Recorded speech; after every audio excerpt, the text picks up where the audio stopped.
రాజయ్య, ఆ జ్ఞానుల విషయం ఏమైనా తెలిసినదా? తమరి వద్దకు మళ్ళీ వస్తామని వెళ్ళిన జ్ఞానులు వేరొక మార్గమున వెళ్ళారని వేగుల వారి వార్త.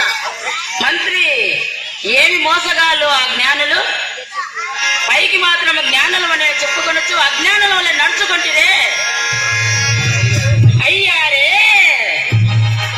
ఏం ఆశ్చర్యము! ఈ ఏ రోజు రాజును మోసం చేయటనా? 100 తప్పులు చేసిన వాడు నిజం చెప్పి ఉంటే శిక్ష తగ్గించుకొని చేసేవాణి. ఒక్క తప్పు చేసిన వాడు తప్పు మాట చెప్పినా నాకు ఆగ్రహము, వానికి దుర్భిక్షము. అంతేనా? శిక్షకు పై శిక్ష పడుతుంది.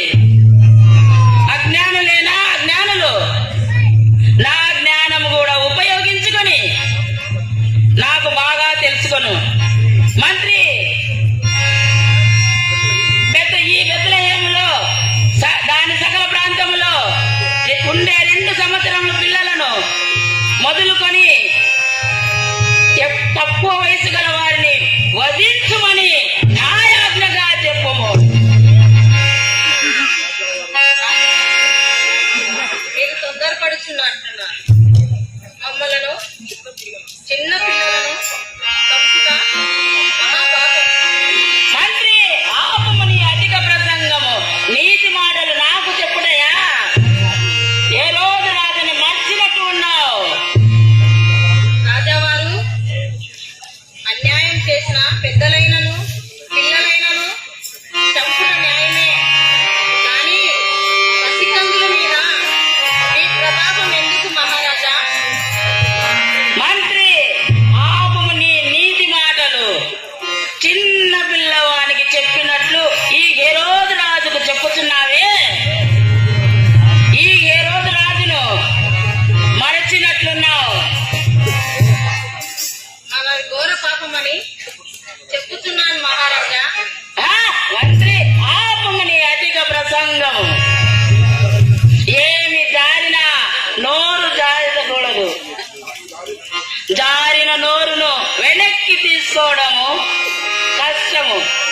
కనుక తప్పో ఒప్పో అను మాటలు కట్టిపెట్టి నేను చెప్పినట్లు ఆజ్ఞయము.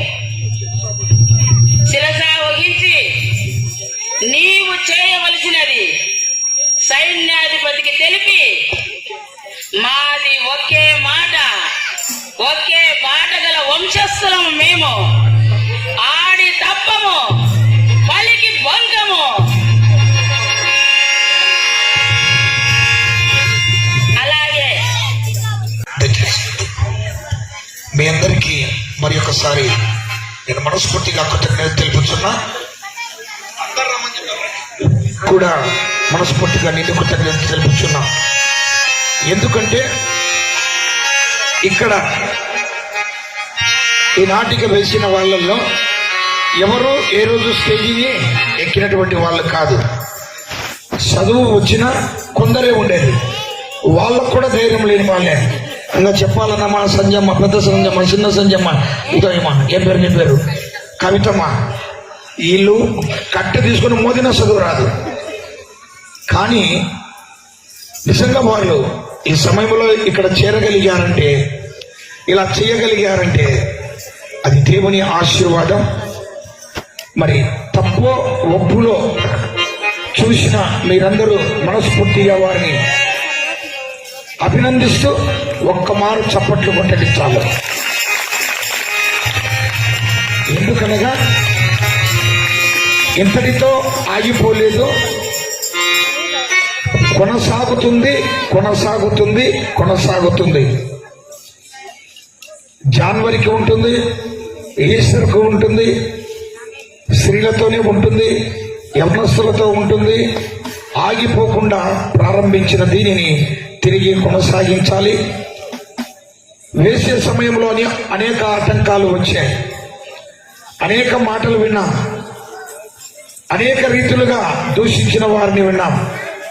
అయితే వారందరి మాటలు వారు చెప్పినటువంటి లేక మేము విన్నటువంటి మాటలను దేవుడు మాకు ఆశీర్వాదకరముగా మార్చాడు. అందుకే ఈ దినము ఇలాగూ సమయం కానీ ఏం పెద్ద లేదండి.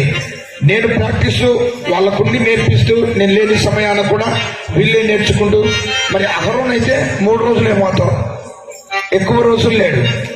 ఏది ఏమైనా దేవుడు మహిమ ఘనత పొందాడు. వారు చేసిన దానిని బట్టి ఇక్కడున్న మీరందరూ అమితానందము పొందారు. వారు చేస్తున్న సమయంలో ఇక్కడ మీకు కూడా మేము చెయ్యాలని ఒక ఆలోచన కూడా వచ్చి ఉంటుంది. ఇక్కడున్న ఈ గ్రూపులో పేరు చెప్పను, ఒక వ్యక్తి ఉంది. వీళ్ళందరూ ఎగురుతుంటే నేను ఎగురుతా అంటది, ఆశ మాకు. కానీ ఆమె ఎగిరే యాక్షన్ కాదు. ఆమె పాపం ఏం చేద్దాం, లాస్ట్కు చివరి పాటకైనా ఏమంటుంది, ముందుకు వచ్చే టిట్లన్నా అందమంటుంది. ఇప్పుడు ఆమెని ముందుకు రాణిస్తాం, అట్లా గంతులు వేయించాలని ఆశగా ఉంది. మరి ఇంత దేవుడు మహిమపరచబడి కష్టమైన సమయం లేకున్నా అనేకమైనటువంటి ఆటంకాలు కలిగిన సరళమైన మార్గంలో దేవుడు నడిపించి ఇక్కడున్న వీరందరినీ దేవుడు ఆశీర్వదించాలని మనస్ఫూర్తిగా నమ్మొచ్చు. ఒక్కమారు యేసు స్వామిల వారికి చేయి తింటాం. ప్రభువైన యేసుకే, తండ్రి అయిన దేవునికే, పరిశుద్ధాత్మునికే చివరి పాట పాడుకుందామని.